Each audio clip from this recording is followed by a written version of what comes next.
poets here at the Literaturhaus Berlin, and I would like to welcome you here in the Große Saal and over there in the stream. I'm very happy to have you here tonight. And I confess that in the last days I kept scrolling down our website to tonight's event, actually because I love the title so much, Translation, Poetry, Resistance. This is just such a beautiful trio that sounds almost like a life motto, and therefore I'm expecting really a lot from our great guests here tonight. And I'm sure we all will be strengthened in our spirits listening to their conversation. And therefore, let me welcome tonight Don Mi Choi, artist and poet, and holding the Picador Guest Professorship in Leipzig. And welcome to Uljana Wolf, also poet and translator of Don Mi Choi's poems, and Sung-Hoon Kang, who will be the moderator tonight. He is a research associate in the Department of Korean Studies at the Universität Bonn. And the German voice you hear in your ear, if you have a headphone, is Lilian Astrid Gese. She is translating simultaneously tonight. A warm thank you goes out to the Picador Guest Professorship Leipzig, who is our cooperation partner here tonight. And a very warm thank you goes to all of you for resisting the pandemic and the horrible weather and coming here for the sake of poetry and translations. I wish you all a wonderful evening. Thank you very much.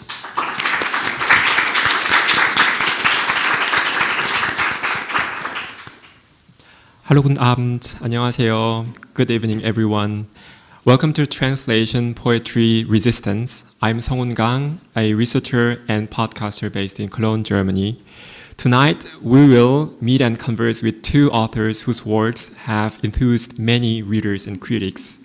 Don Mi Choi is the author of several volumes of poems, including DMZ Colony, Hardly War, The Morning News Exciting, and other chapbooks and essays. As poet and translator, Don Mi Choi has won several internationally renowned prizes and fellowships. Don Mi Choi is also this year's Picador Professor for Literature at the University of Leipzig.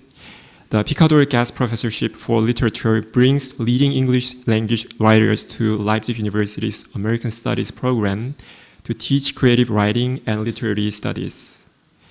The project is based on a partnership between Holtzbrinck Berlin, the German Academic Exchange Service, and the University of Leipzig.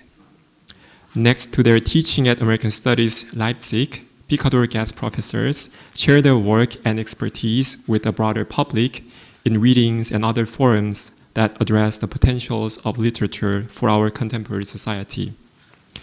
Within this framework, I had the honor to talk with Don Mi already last December about DMZ Colony and Hardly War, and I'm very excited to finally meet her in person to learn more about her translations of contemporary feminist Korean poems, particularly that of Kim Hye-sun. Uljana Wolf is a poet and translator as well. Among others, she published volumes of poems including Meine schönste Längewitsch, Falsche Freunde, and Kochani, ich hab Brot gekauft. As a translator, she crosses borders between English, German, Polish, and Belarusian, and also has translated Ilse Aichinger's poems into English and Christian Hawkey's works into German, among many others. Most recently, a collection of her essays and speeches on poetry and translation was published as a book entitled Etymologischer Gossip. Moreover, she's currently working on the German translation of Don Mi Choi's DMZ Colony, which will be published by Spectre Books this fall. I'm very happy to converse with you tonight, Uljana. So let's meet our authors. Hi, Don Mi, and hi, Uljana. Hi. Hi. So nice to see you. Thank you.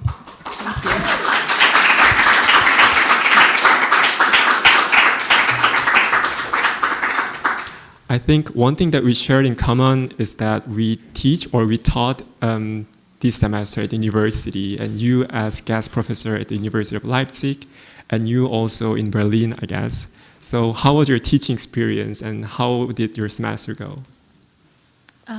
Well, for me, I taught poetry writing to undergraduates, and then for graduates, we discussed Asian American poetry.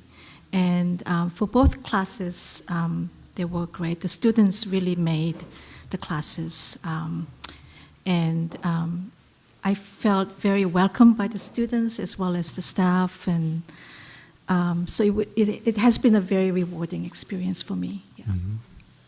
And how about you, Uliana? Yeah, I taught this fall at the Institut für Sprachkunst in Vienna, actually, but back in October as a block. So before everything shut down again, I was actually able to go and have it in person, which was great. It was a class on essay writing, or gessay writing, as I call it, and it was great. And I'm just reading the papers, the essays this week. Right. Yes. So you also have plenty of works ahead of you, but tonight we can just talk about our works. Yeah, well, we'll just start this event with Dommi's reading of her own text, but also her translations. And after that, we'll go to Uliana's own text and her translation, and then we can talk about this text. May I ask you to, read your text, Dommi? All right.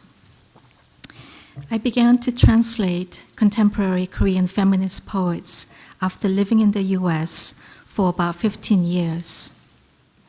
For the first 5 years, I was a foreign student, but once I graduated, I didn't know what I was anymore.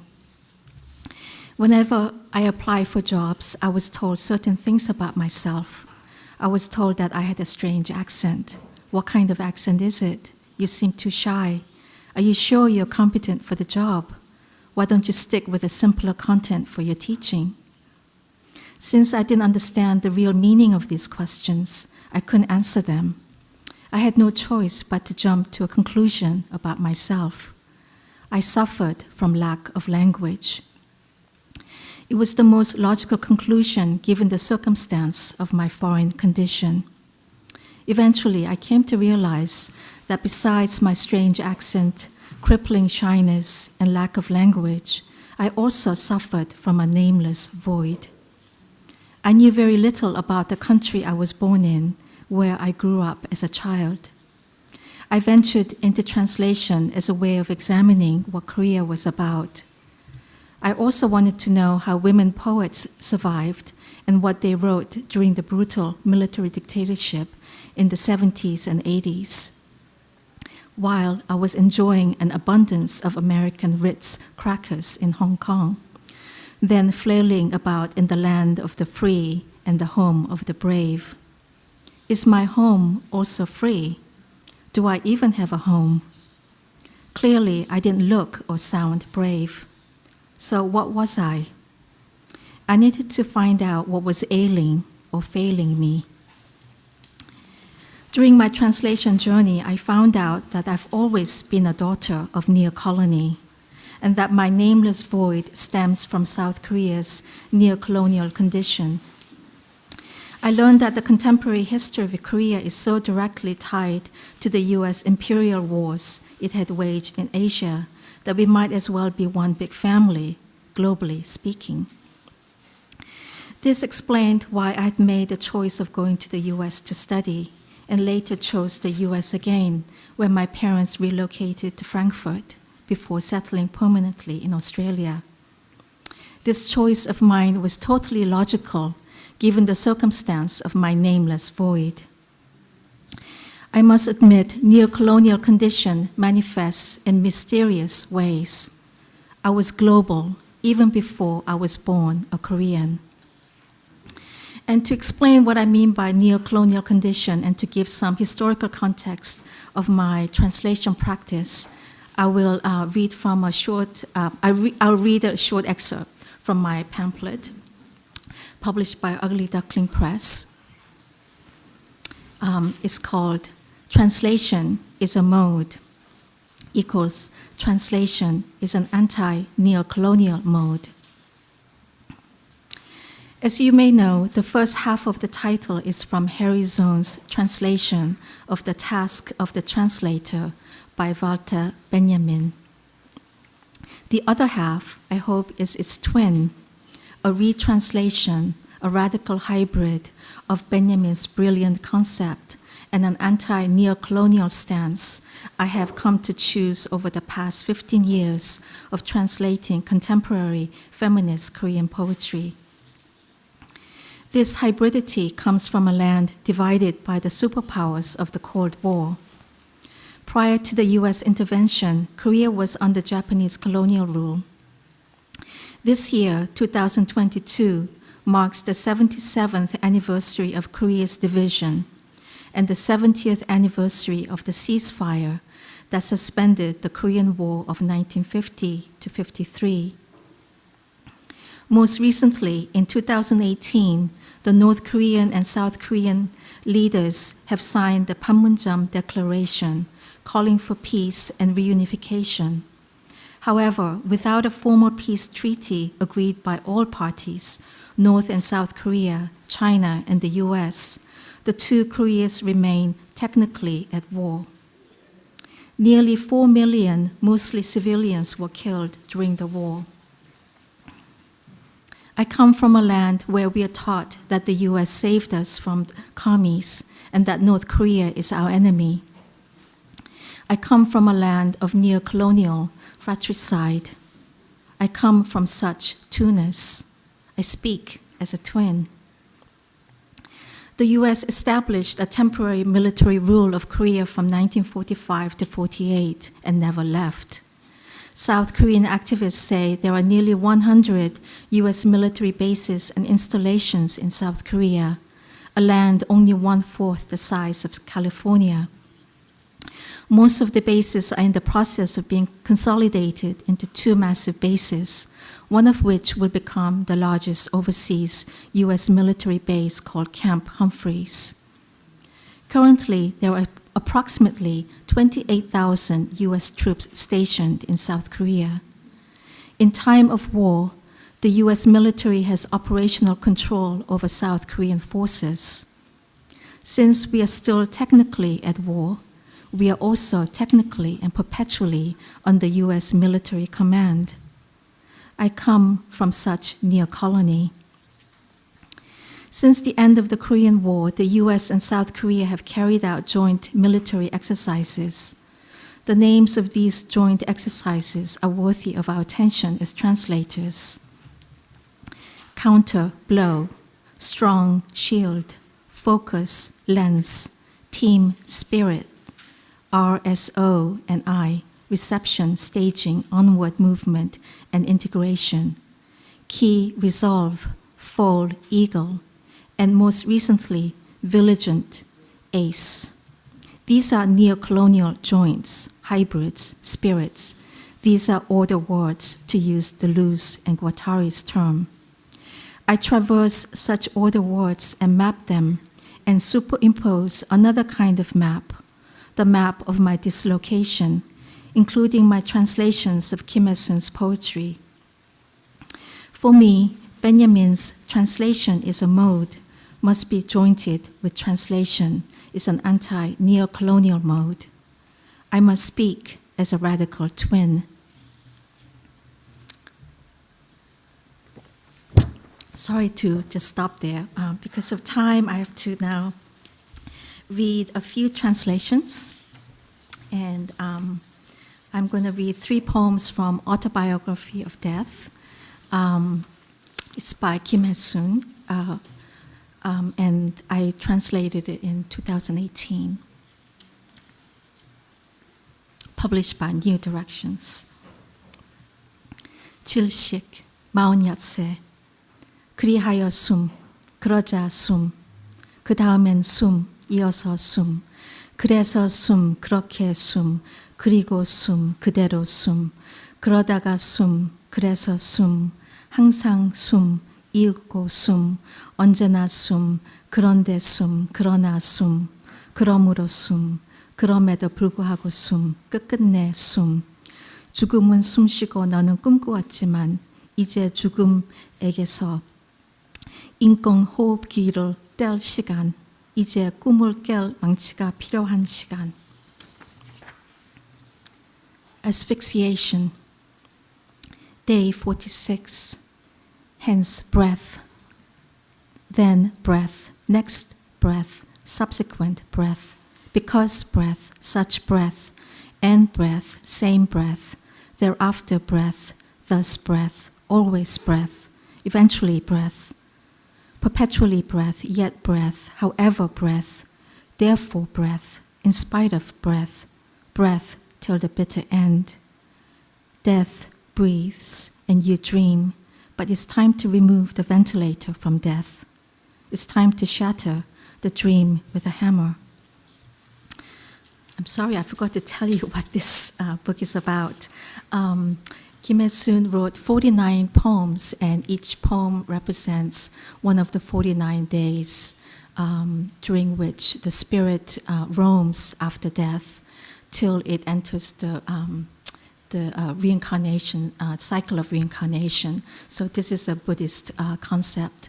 And she wrote these poems after the April of 2014 incident involving a ferry carrying passengers and high school students who were going on a field trip to an island. And this ferry sank very slowly, and it was televised live. And the government, everybody was watching this, and the government was, of course, watching it, and they did very little to rescue the passengers and the students, especially. They could have survived because they were all wearing life jackets, but instead they were told to stay in their cabins. So 250 students drowned. So she said she had no choice but to write these poems, and to speak from death, and speak about these unjust death, not only this ferry incident, but also the many incidents, brutal violence that took place during the military dictatorship.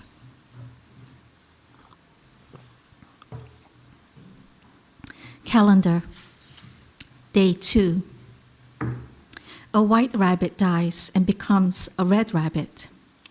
It bleeds even after it's dead. Soon the red rabbit becomes a black rabbit. It rots even after it's dead. Because it's dead, it can become big or small at will. When it's huge, it's like a cloud. And when it's tiny, it's like an ant. You try shoving an ant rabbit into your ear. The ant rabbit eats everything in sight, the wide grass field inside your ear. Then it gives birth to 2 bunnies bigger than a storm cloud. Your ears are buzzing. Every sound is buzzing.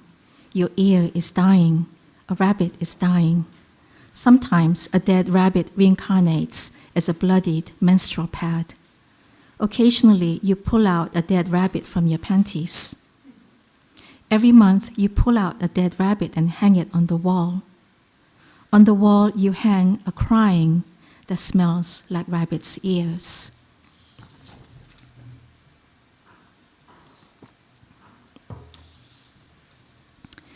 Lord, no. Day 36. That you live with Lord, no, he who descends from the mountain. That you sleep with the one who created you. You eat at the same table with the one who claims to feed and raise you, the one who strips bare the world he has made. You live with him who slaps your mummy's back, crinkles your mummy's brain map, and secretly locks the door to the outside world and discards the key. That you fall asleep with Lord No, who shouts, "Earn your keep." You keep shouting in your head, "I was born alone, I have nothing to do with you." Your sibling couldn't eat anything in front of him. She could only weep, vomit, and think of the waves of music. She wrapped herself in them, ran around in bed like a hedgehog, huffing and puffing from aphasia.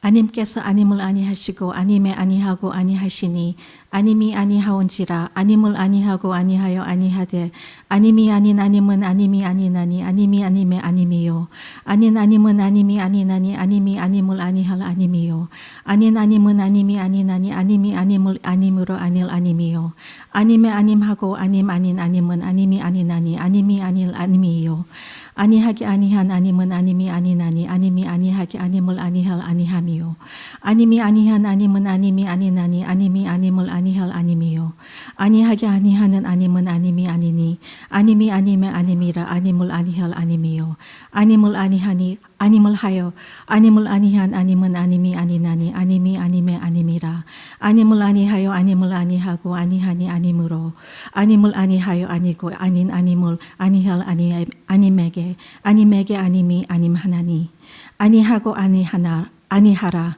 아님에서 아님의 아님이 아님이라 아닌 아님의 아니하던 아님을 아님같이 아니하였느니라.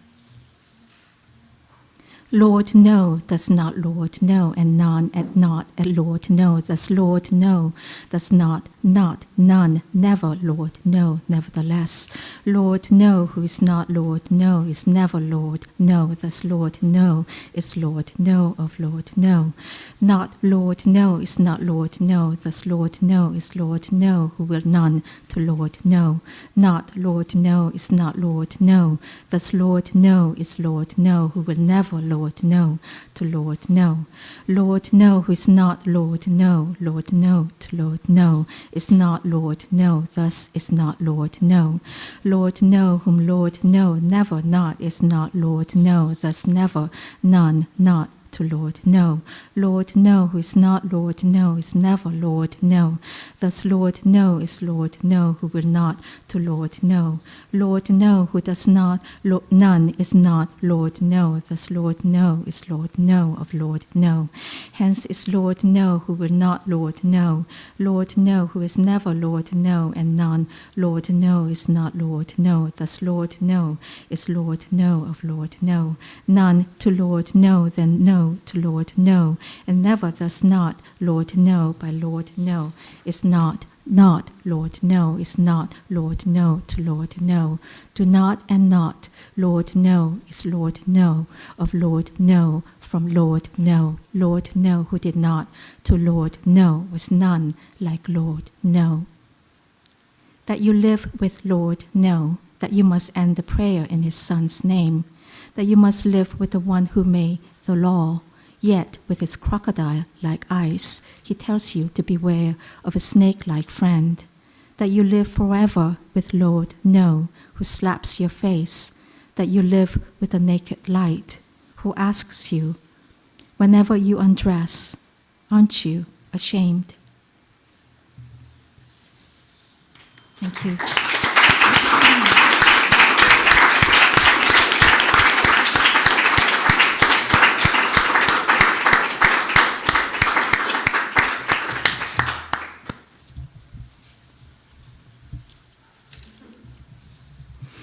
Okay, dann mache ich weiter. Guten Abend. Ich werde 2 kurze Texte aus dem Buch Etymologischer Gossip lesen, also aus dem Essayband, um ja auch so eine Art vielleicht Spuren- oder Herkunftsraum aufzumachen, in dem wir uns hier bewegen mit Übersetzung und grenzensprengenden Verfahren. Und danach 3 Texte aus DMZ Colony auf Deutsch. Und das erste ist, also die sind auf, sorry, I just said all of that in German. Let me repeat. I'm going to, because I'm switching, I'm going to read 2 texts in German from the essay book which Sung-Un mentioned. There are 2 essays, short, sort of about the trajectory of translation and poetry and something else, which sort of serve as a form of introduction. There is a draft of an English translation, but I didn't. It's not ready to be shared, but it's being translated by Sophie Saiter, a wonderful translator who translated my poems also. And after that, I will read 3 or 4 German translations of DMZ Colony. And then we'll talk. Yes, okay. Aus dem Logbuch für etymologischen Gossip. Form hilft dem Denken, sich zu erinnern. Es stellt sich heraus, dass das Wort stringent an eine Schnur erinnert, auf der sich das Denken in einzelnen Kugeln aufreiht. Alle anderen Etymologien lügen. Der Abstand zwischen den Kugeln kann sehr groß sein, damit das Denken Zeit hat, sich zu vergessen. Jede Kugel, die auch ein Kasten sein kann, ein Kästchen, ein Kätzchen, wiedererinnert sich anders als die vorhergehende. Nur so bleibt das Denken dringend. Die vielen Sprachen verhelfen der Form zu ihrem Schnursein, ihrem Schnurren.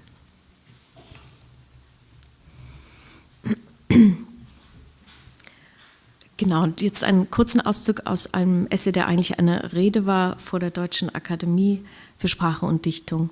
Und der heißt Vom Grundrecht Gondeln der Wolken. Ich habe einmal eine Form erfunden, die ich Gessay nannte, eine Art Unterbietung des Essays in seinem Versuch, ein Versuch zu sein. Den ersten schrieb ich 2007 in New York als Begleittext für die gemeinsam mit Steffen Popp übersetzten Gedichte von Christian Hawkey. Wer das englische Verb to guess nachschlägt, darf, geleitet vom mittelenglischen guessen, irgendwo zwischen schätzen und zielen Platz nehmen und wird unterrichtet, das Präteritum guest nicht mit seinem Homonym guest, dem Gast, zu verwechseln. Gerade in dieser Verwechslung aber scheinen sich meine Texte seit Jahren einzurichten, wie im Gondel-G des Gessays, einer Seilbahn, die sie Formen und Sprachen und Ländern als Gast zuträgt, was ungefähr hieße, nie ganz gehalten und zugleich im anderen überall empathisch und potenziell mitenthalten zu sein. Als wäre die Möglichkeit, jenes und zugleich ein anderes zu sein, ein Grundrecht, das sich nicht nur im Übersetzen, also im Dichten mit Zielsprache, sondern auch im Dichten, im Übersetzen ohne gesicherte Zielsprache zu praktizieren versuche. Vielleicht gibt es diese Verwechslung aber auch nur, weil ich aus einem Land komme, das es nicht mehr gibt. Man lebt dann gewissermaßen in disparaten Zeiten mit der niemals zu Ende empfangenen Erinnerung um den niemals zu Ende zugestellten Augenblick der Gegenwart. Dazwischen schweben Empfänger, die nichts von ihren Sendern wissen und Sender, die ihre Kanäle vermissen. Eine unermessliche Anzahl von Anfängen, sanft, offen, auf verstörende Weise vertraut, wie gondelnde Wolken. Das Land, das es nicht mehr gibt, sind eigentlich zwei Länder. Ich komme aus der Deutschen Demokratischen Republik und einer Verwechslung zufolge komme ich auch aus Polen. Aber nur dem, aus dem ich nie kam, als man noch dachte, dass ich wegen meines Debütbands Kochanie, ich habe Brot gekauft, aus Polen käme. Das normale Polen gibt es natürlich noch. Das Polen, aus dem ich nie gekommen bin, ginge so. Meine schlesische Großmutter, eine junge Lehrerin, unterm Arm das in grünen Riffelstoff eingerollte Tafelsilber, dreht sich, bevor sie für immer das väterliche Eisenbahnerhäuschen am Oderknie verlassen muss, noch einmal um, reicht der eben ankommenden ukrainischen Großmutter, der kanadischen Dichterin Erin Murray, den Schlüssel zu ihrem Haus und dann trinken sie noch einen Kaffee, lesen ökumenisch aus dem Kaffeesatz und schreiben auf Chakhlachisch eine Postkarte an die Mutter des Dichters Eugeniusz Kaczyk-Indycki aus dem Landkreis Przemyskie an der polnisch-ukrainischen Grenze. All diese Lebensläufe und Fluchtlinien und Neuanfänge fließen nämlich merkwürdigerweise in meinen Texten zusammen, in denen, die ich übersetze oder denen, die ich schreibe, als wäre Dichtung ein Archiv dieser unermesslich verstörten Anfänge oder zumindest Posteinlaufstelle translationaler Sendungen aller Provenienz. Genau, vielleicht soweit erstmal aus diesem Text. Danke.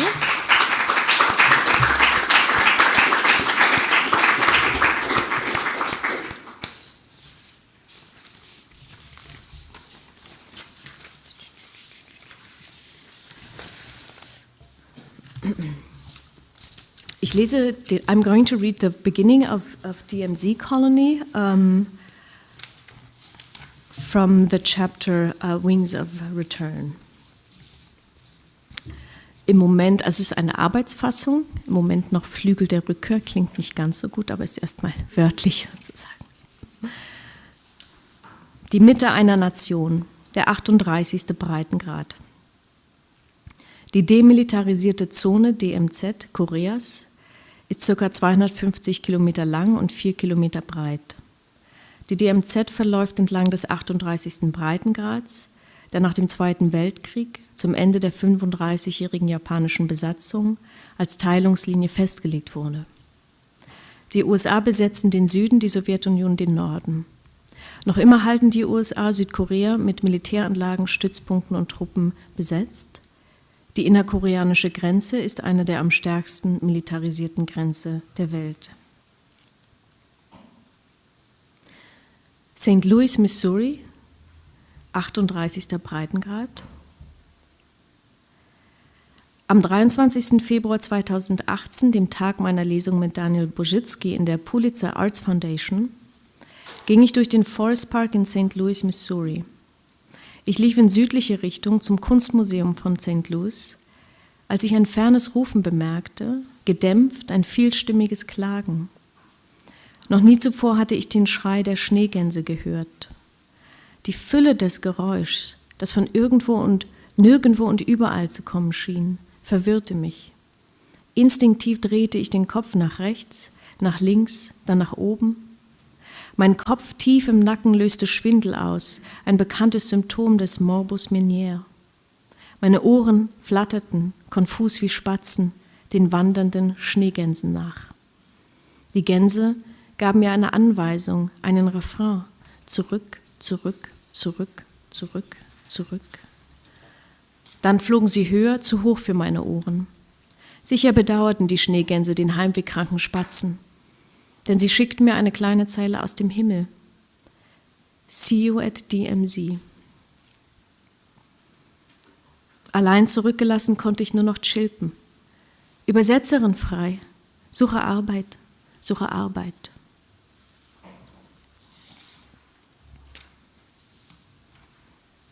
Was ich von meiner Kindheit erinnere, sind Kinder, nicht viel älter als ich, die am späten Nachmittag kamen und um Essen bettelten, selbst um verdorbene Reste. Wegen der Alarmübungen an der Schule, die uns auf Angriffe von Nordkorea vorbereiten sollten, lag ich nachts ängstlich wach. Ich fürchtete, der ewig drohende Krieg würde mich von meiner Familie trennen. Ich fürchtete, was meine Mutter fürchtete, dass mein Bruder, von den Protesten mitgerissen, inhaftiert und gefoltert werden könnte. Nachts war unser Radio ausgeschaltet, damit man nicht glaubte, wir seien Sympathisanten Nordkoreas. In der Schule hielten ehemalige nordkoreanische Spione Vorträge über den bösen Führer Nordkoreas. Ich stand an Bushaltestellen und versuchte, nordkoreanische Spione zu entdecken, fand aber nur amerikanische GIs. Meine Freunde und ich winkten ihnen zu, riefen Hellos. In unserem kleinen Hof spielte ich mit Springseil, Puppenhaus und meinen Papierpuppen, umgeben von großen, glasierten Fermentiertöpfen voller Gemüse und strengen, scharfen Pasten. Ich fürchtete ihre Schatten auf dem Pfad zum Toilettenhäuschen. Geschichten von ausgesetzten kleinen Mädchen rumorten in mir und ich stellte mir vor, die einsamen Säuglinge steckten jetzt in diesen Töpfen. Immer wenn ich den Schatten gehorchte, erschienen winzige, schwankende Arme von Schimmeln bedeckt. Wenn es schneite, baute ich auf den Deckeln der Töpfe winzige Schneemänner. Kinder können wie Ratten auch im Dunkeln fröhlich sein. Die größte Dunkelheit aber war die mitternächtliche Ausgangssperre. Ich wusste nicht, was sie versperrte, bis meine Familie 1972 den Ausgang fand und in Hongkong landete.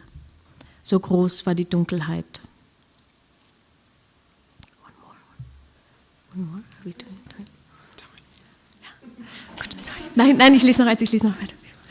Im Jahr 1980 filmte mein Vater die aufkommenden Studentenproteste gegen die Diktatur in Seoul. Der Vater ist eine Figur, die auch im Vorgängerband Hardly War aufkommt. Er war ein Foto- und Filmjournalist in Asien.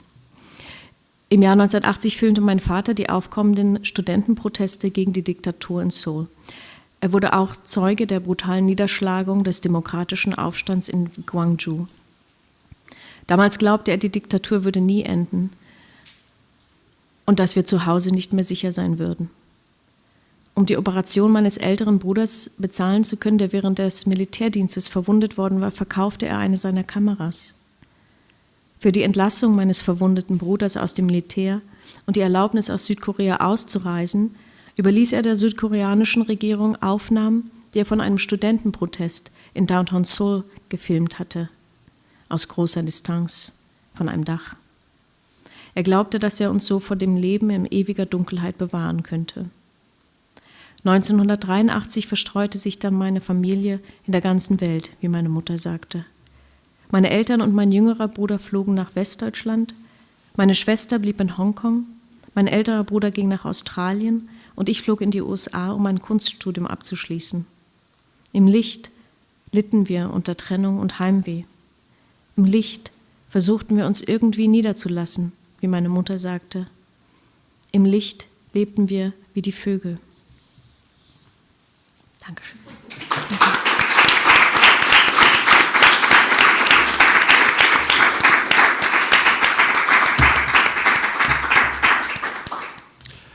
Thank you, Donmi, and thank you, Uliana, for sharing your text and your translations. And I think we're now ready to learn more about the work behind this text. And I'm going to ask you first, or both of you, maybe, because I think most of us have this experience that we, with or without knowing it, translating, but very rudimentarily. When you're on the street, for example, when you in a foreign street, we try to figure out where we are, or in the restaurants, we figure out what we are going to eat. But only few of us have this experience of translating poems. So, how did you come to the translating poems? But you're not only poets but also translators. Is it a natural thing to do as a poet? Should I answer first? Definitely not natural. Actually, I thought that I was going to translate fiction because that's what I read first, contemporary Korean women fiction writers. But once I encountered poetry by Kim Hae-sun, Choi Seung-ja, and Lee Yeon-ju, these are women who began publishing in the late 70s and early 80s. And, you know, I've really never read any poems like this before, so I really I just sort of dived into their poetry. And that was sort of a process, you know, that's how it all started anyway. So. And how about you, Uliana? For me, I think what was a sort of initiation was a translation workshop of Polish poetry, which I did in my early 20s, not speaking Polish at that time.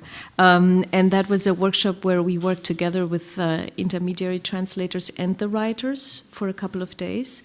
And it tied translation and writing and the communication and bridging gaps with, you know, with fingers and all kinds of languages floating in a room, very closely together for me. Poetry as a way of looking at your language in a sort of foreignized way was sort of what I took out from that workshop. And so, yeah, that's how it started. Mm-hmm. Okay. Thank you. And I have a question to Donmi because, well, I think every poetry poses a very unique challenge. But before I heard Donmi's translation of Kim Hae-sun's poetry, particularly that of Days 36, I didn't think that it was translatable because, as you could hear, there is an overwhelming amount of a repetition of a certain word, which is anim, and so I was really astonished as I first read and heard her translation. So, how did you approach this specific work, and if there was any challenge, how did you deal with it? Yeah, so anim means no, and Korean has many. You can have many variations, endings, especially with adverbs and adjectives. And she also uses no as a noun in this poem. But before I sort of actually get into the actual how I chose certain words, what Kim Il-sung says is that vowels are connected to the wholes of the body, and that the sounds of the vowels can be made by organs like lungs, diaphragm, kidneys, genitals, heart, and that these vowel sounds are always embarrassing to meaning. So what I sort of understood, what I understand by what she said about, that these sounds are embarrassing sounds to meaning. It's like these are meaning sort of associated with power and also patriarchal power, because Korea is a very patriarchal culture. And so it sounds in Korean is one of the vowels. So that's what she's repeating, and she's creating many different endings of anim. So then I thought, well, then I have to, no, O has already the O English vowel sound. So, and then nim, just by itself, is a Korean honorific. Korean language has many levels of speech depending on who you are speaking to. So I thought, okay, I'll just sort of combine that Lord, no, not, none. So I'm just trying to emphasize that sound O in the English version. So that's how I sort of ended up translating that poem. Mm-hmm. So I didn't really know how this poem sounded, actually, till I heard Kim Il-sung read. Then it sounded really like a chant, like a Buddhist chant.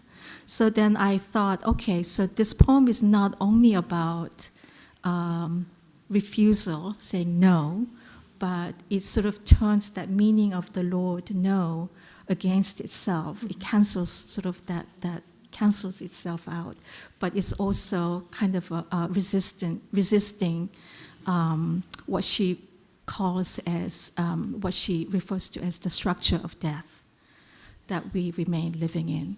So that's how I understood this poem. Oh, so you found a way to the poem, well, through her other texts, but also through the sound of specific words as well. Mm-hmm. Fascinating. And I have another question to Uljana. Well, just for the English-speaking audience at home or here, I'll just sum up briefly what Uljana read tonight. Well, I think the geopolitical coordinates of your places of your birth, but also the place where you're grown up, they are replaced by something else. Like through these places are still there, but they are now under different names, under different political system. To be blunt, we can Google South Korea or Seoul, then we can find a way to there. But if we Google East Germany, or if we Google Schlesien, we cannot find a way to there. And I think that's the difference between the places of your childhood, maybe, or places that are affiliated with you. Well, and then instead of introducing yourself to the audience or to people, you chose to diffuse yourself. Instead of saying, I'm doing this and that, I'm from there and that, I'm this person, you took us on a ride onto the gondola ride and also flight while you're zooming in and zooming out to the sceneries where you're grown up, but also imaginary scenery of your grandmother. And you take this also to a linguistic level, and at certain point of your text, you also calls for confusion as a way of, as I understood it, way of connecting ourselves to poetry or even translation. And as a foreigner living and working in Germany and in foreign languages, as is English or German, I often find myself trying to make others understand. So I try to find the most clear word I can use. So I was quite surprised to read that you say that, well, let's diffuse or let's be confused. So how come? Yeah, thank you for sort of summing that up briefly. For me, it was important to talk about a little bit my background here, or sort of bring this here, because we haven't really talked about it, but we're talking about translation and poetry, but we also, in the background, there is the idea of translingual writing or a translational writing, which Don Me practices, which I, to different degree, practice, and which poets who I am interested in, who I translate, practice. Many of those poets practice it out of a biographical background of diaspora or of forced migration, where a language confusion or a situation of incomprehensibility is then reflected in the poetry, which often also means that the political norms behind ideas of borders, purity, linguistic purity, and so on, are brought out into daylight in these poems and reflected on and criticized. For me, it's a different situation. I didn't really come to it biographical. I didn't come to it by force or by diaspora. I grew up in one German country, then I grew up in another German country after unification. Everything was the same, the language stayed the same, but there was a gap, right? There is a sort of gap. And then I lived in the US for 10 years and am sort of leading a bilingual life. But in a sort of, again, not out of force. But even in that moment, for example, living in America, I found myself in a sort of translingual or a mishmash of language, gap, right? When you make mistakes, when you suddenly have an accent in your home language, and a lot of things that are very confusing are happening. You become unintelligible to yourself, to others. And I, like most people, I experienced shame when this happened. But I also thought, why are we experiencing shame, and what are the norms that are sort of the society brings to our experience, because often the lack of language that you talk about on Me Too in your text is only a lack of language because it comes up against a sort of grid that doesn't understand what you bring to it. Often lack of language is actually an abundance of language or abundance of illegitimate connections between languages, right? Which is what I call the gossip, the etymological gossip. So people who seem to have no language actually have so much, but we just can't read them, you know? It's a normal story of immigrants. So I was interested in all of these mechanisms that make us feel shame and sort of went in there and made poems out of mistakes, made poems out of false friends, made poems out of these translingual gaps. And that way I think I sort of, deflected the things that you talked about, the uncomfortability. Of course, in real life, we all want to be intelligible and we all want to be able to understand and speak the language and connect. But when it doesn't happen, it's not our fault mostly, right? It's some other constellations and political notions that make us feel that way. I don't know if that really answered your questions, but it did, and more than that. And we try really hard to be intelligible people. So. Well, since we have some time, I would love to ask one or two more questions to you. And I'd like to learn more about DMZ Colony and the work of translation of this specific piece that you read tonight. So, Domi, at the beginning of your poetry collection, DMZ Colony, you describe the experience of watching these snow geese, and you use this word, you translate them. It's not like the things we know from antique poets who said, I have this inspiration, but you said, you translate them.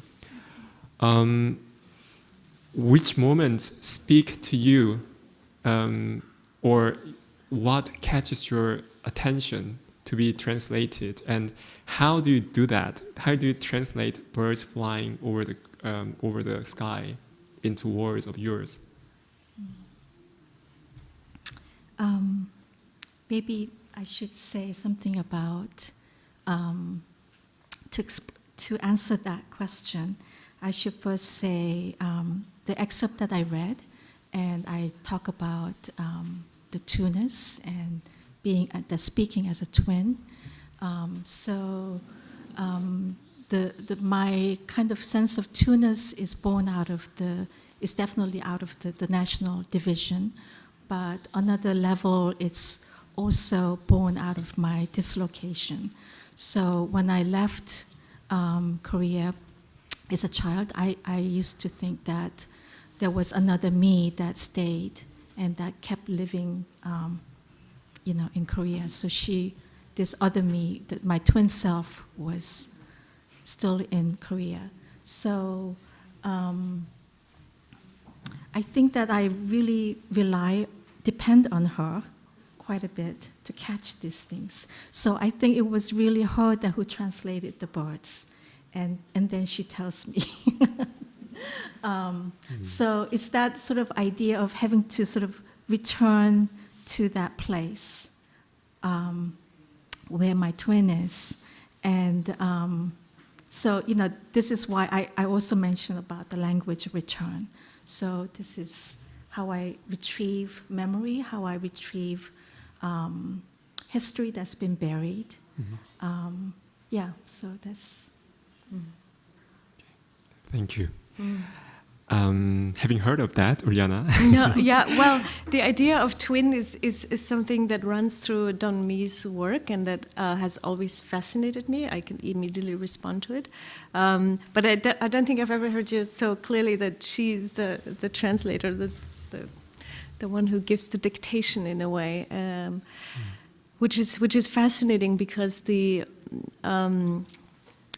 one of the things I mentioned in the essay, which I also cut, is the idea if you come from a place that doesn't exist anymore in whatever way, it's a childhood home or the one that was replaced or because of some death or something that occurred, there's always that sense of uninterrupted sending, right? Transmitters who are sending without receivers, and the receivers who are sort of not picking up signals or picking up other signals, and that's an idea I explored also when I wrote about Teresa Ha-Kyun-cha, a Korean writer who lived in New York and published this book Dictée, also the dictation, and it sort of comes up every now and then in sort of the idea of the sending. In the context that we're working on, there was another poem by Kim Hye-sun from the autobiography of death, about a bright letter being sent from the past, which also speak to that. It's a wonderful book. I'm a big fan of Don Mee's work, and I'm especially a big fan of Hardly War also, which I read and taught many times and translated a few bits, so co-translated some. And the idea came, or the desire was always there to translate it because it's so untranslatable, because it runs between Korean and English, and also sort of visual, right, visual poetry. Now I started with DMZ because of its interest in documentary politics. Something we haven't talked about today is that big parts of the book are based on interviews that you did with survivors and with orphans. And some of these are just short, sort of almost like reports. Others are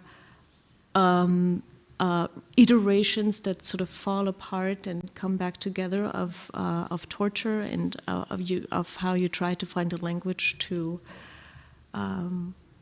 write about it. And that's a very, very fascinating and sometimes very hard thing to translate.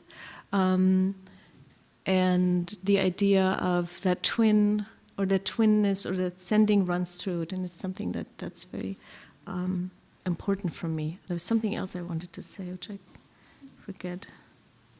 Maybe keep talking, and I'll come back to it. It's already been sent to the wrong receiver. So maybe. Yeah, just one more question. We didn't talk about this question. I promised you not to surprise you on the stage, but now I'm doing that. Sorry for that. But it's a basic question. So in your text, I mean, in both of your texts, you wrote a book, and you also shared your pamphlet. Translation is a mode. Translation is an anti-neocolonial mode. Both of you questions or even criticize the concept of national literature, which is very strongly bound to the idea of one nation, one language. And you are mixing up the languages in your works, and you're also dealing with many different languages. And you're also living in Berlin, where you just listen to abundant of languages every day.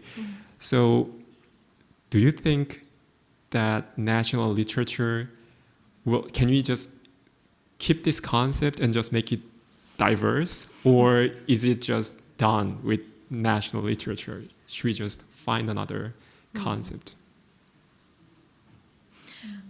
I don't know, I haven't thought about this much. Of course, I'm just spontaneously thinking if we add a post to it, right? If it's a post-national, I think we can never get rid of it. But the same way that the term post-monolingual writing was termed, because it's a different writing than the monolingual writing, but it's still reacting and being shaped by the binary of monolingual writing. The same way maybe there is, will be a sort of a post-national, because we definitely need to find in the national philologies, I think, different lenses to see what's there, not to reinvent it or not to keep writing, multilingual literature as if it's never been done. It's all there. It's just we need to find different lenses and different tools.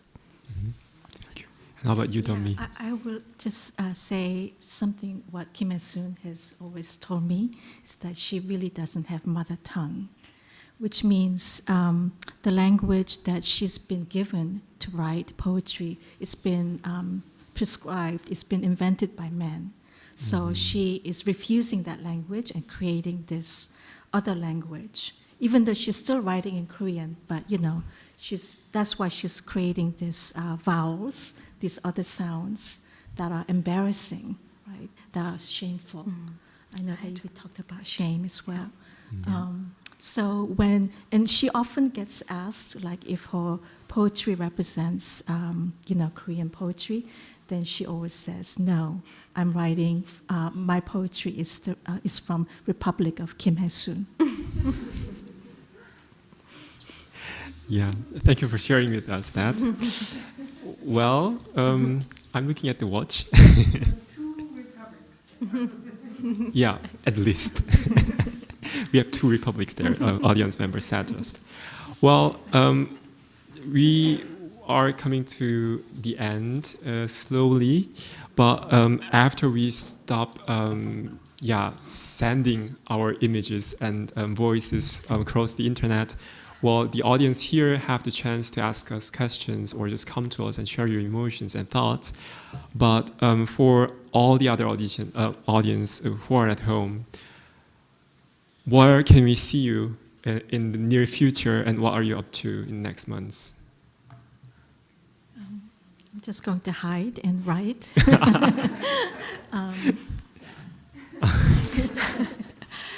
Me too, but I wanted to say that you can see Don Miche again in May in Cologne at the Poetica Festival, which I have the honor of curating, and it is themed on the idea of sort of documentary poetics. So it's international festival with 10 artists, and Don Me is one of them, will present their work, and it has been postponed twice, but it will happen now, of course, and it's the first week of May 2nd to 7th, and you're all, of course, invited, and I hope we'll see each other there again. I didn't know that you're coming to Cologne even. Yes. I keep forgetting. Yeah. Thank you for telling that. Yes.